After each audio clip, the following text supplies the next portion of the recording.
Kā bērnu iemācīt lasīt, ar ko sākt? Tātad bērnam jāprot saklausīt visas skaņas vārdos, jāprot diferencēt pirmais un pēdējais skaņas vārdos, jāprot atrast divskaņus vārdus, jāprot lasīt pa zilbēm, piemēram, lapa.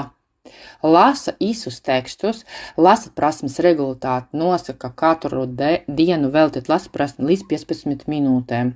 Lasa tekstus ar izpratni un ar izteli. Prot atstāt tekstus.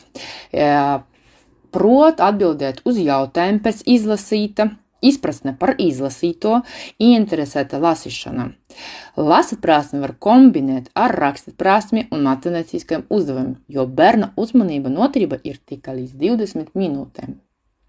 Lai veicinātu interesi par lasīt prasmi, mēs tāda Bode komanda piedāvājam jūs iegādāties mūsu veidotas materiālus mājas